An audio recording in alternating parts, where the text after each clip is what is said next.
El 27 de diciembre de 1870 nevaba copiosamente en Madrid. A las 7:30 de la tarde, tras despachar los asuntos del día, el general Prim salió del Congreso de los Diputados por la puerta de la calle Florida Blanca.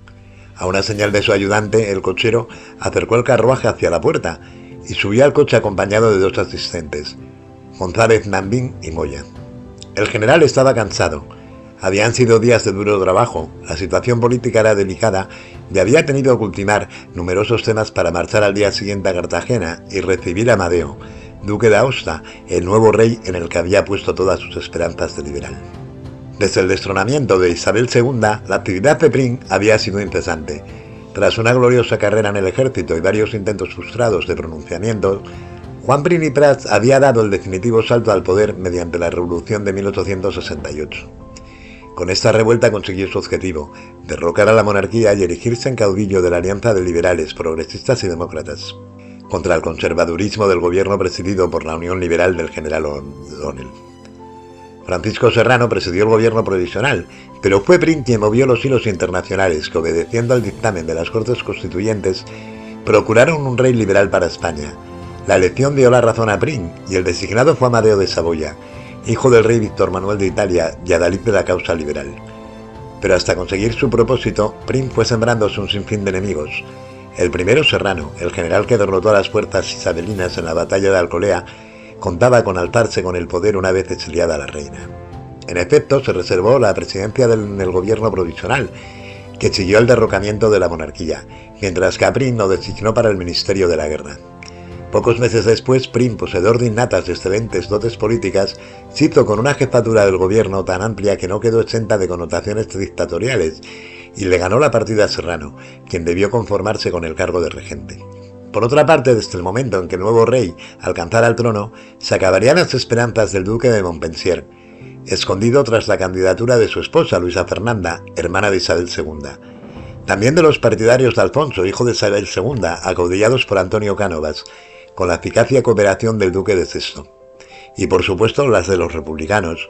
Estos encontraron su mejor baza en José Pau de Angulo, un exaltado diputado que acusaba a Prim de haber traicionado las ideas de la revolución y que le lanzaba furibundas diatribas desde las páginas de su periódico, El Combate. Aquella tarde del 27 de diciembre, sin embargo, Prim era ajeno a cualquier posible maquinación contra él. No dio importancia a que un individuo llamado Montesinos, amigo de Pau de Angulo, saliera a toda prisa por la calle del Sordo. Tampoco concedió relevancia al hecho de que apenas el coche hubo arrancado, un hombre apostado en un portal encendió un fósforo, ni que este gesto se repitiera en varias ocasiones durante el trayecto del carruaje por la calle del Turco. Al llegar a la esquina con la calle de Alcalá, un frenazo brusco del carruaje que les precedía obligó al cochero a parar en seco.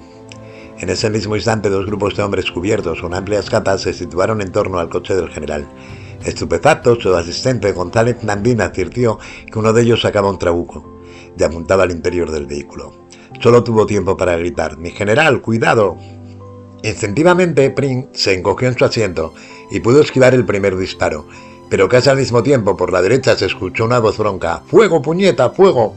La descarga resonó en el interior del coche mientras una nueva ráfaga de trabucazos alcanzaba al general. Superando toda clase de trabas, el cochero arrancó a toda prisa y consiguió eludir una segunda patrulla de hombres apostada en la calle de Alcalá. El general sangraba abundantemente.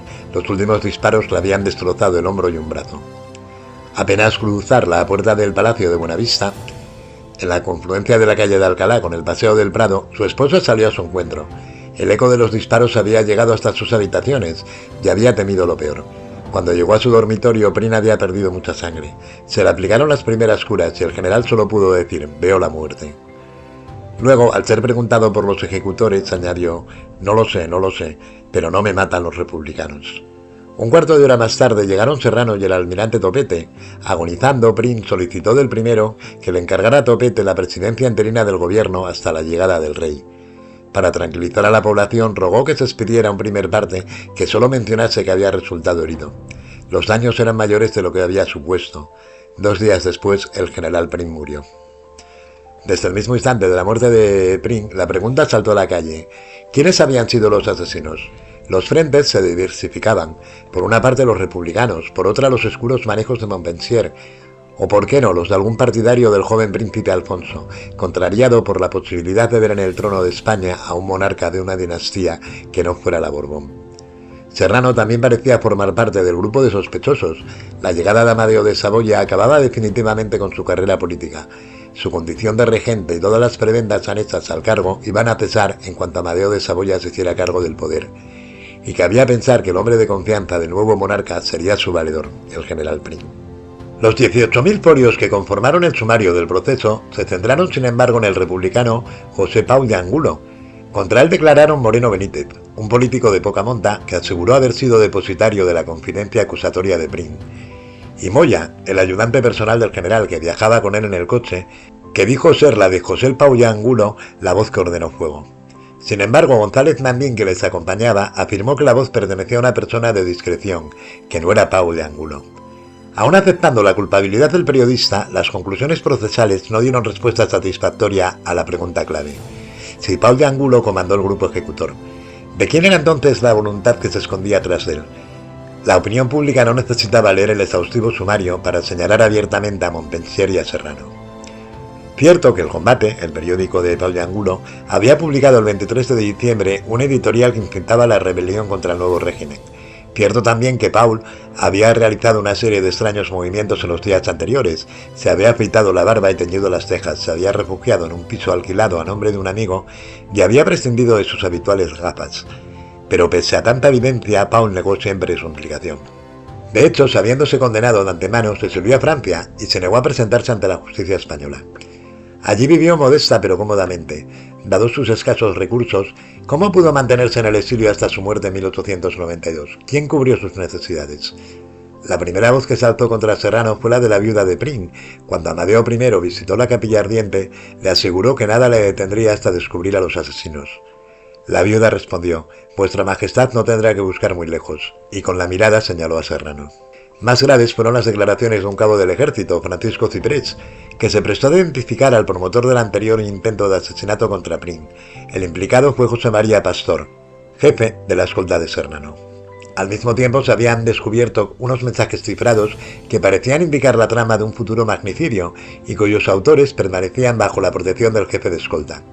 Contra sus alegaciones de inocencia, los responsables de las cartas interceptadas no dejaron de acusarle. Es más, un tal Francisco García Milé insistió en que Pastor le había ayudado a ir de la cárcel garantizándole el indulto a cambio de participar en el asesinato de Prim. Se complicó el caso cuando 3 carlistas declararon que Pastor les había prometido la protección de un personaje de alta categoría, residente en Sevilla. ¿Sería el duque de Montpensier? García Mil se exculpó y acusó al resto de personajes como responsables del atentado, añadiendo que el propio Pastor refugió a estos posteriormente en su casa. Para dar veracidad a su testimonio, García Mil declaró que uno de los acusados, temiendo ser abandonado por su protector, había hecho pública confesión escribiendo lo sucedido en la pared del dormitorio de la casa de Pastor, donde se había alojado. Para cuando el juez de Madrid recibió la información de su colega y acudió a la casa de Pastor, ésta había encalado la pared, con lo que la prueba de haber existido había desaparecido. En todo caso, la implicación de Pastor parecía probada. Es además muy sospechoso que Serrano suspendiera toda diligencia al respecto cuando se hizo con la presidencia del gobierno provisional y el Ministerio de la Guerra. Los bien intencionados alegan que lo hizo para evitar que la implicación de su protegido ensuciara su imagen, pero no es difícil imaginar que quisiera echar tierra sobre su propia implicación en el asunto. Muy diferentes fueron las razones por las que se exculpó a Montpensier. La boda de Alfonso XII con su hija María de las Mercedes de Orleans en 1878, impuso el sobreseimiento del sumario y exculpó a Pastor, que se benefició de la intención de exonerar al suegro del monarca de cualquier mancha. Sin embargo, el círculo político más próximo a Prim siempre le señaló como el inductor del crimen. Para ellos, Montpensier había sido la mente conspiradora y Pau la mano ejecutora. La verdad es que personas afines al duque habían llevado a cabo varias tentativas contra Prim en 1870, pero habían sido delatadas. En la última de ellas, Pau de Angulo había sido el depositario de los 50.000 reales que debían cobrar los artífices del magnicidio. Por otra parte, el ayudante del duque, Felipe Solís, había confesado que era Montpensier quien financiaba el combate. Las pruebas de tales afirmaciones se extraviaron, algunos de los implicados fueron asesinados, y no se escatimó el pago de sobornos. Tanto para Pedro Rius como para Pere Anguera, autor de la más reciente y excelente biografía de Prim, Solís había contactado con los asesinos, a quienes financiaría Montpensier. Cabe también la posibilidad de que los fondos procedieran de una vía cubana. Prim tenía en su contra tanto a los esclavistas como a los sectores más inmovilistas del ámbito colonial. En cualquiera de las dos suposiciones siempre se habría utilizado a Pastor como intermediario, quien a su vez se habría valido de Paul de Angulo como ejecutor. De la rocambolesca trama solo puede extraerse una conclusión: el asesinato del general Prim estaba escrito. Eran demasiados los que se beneficiaban con él.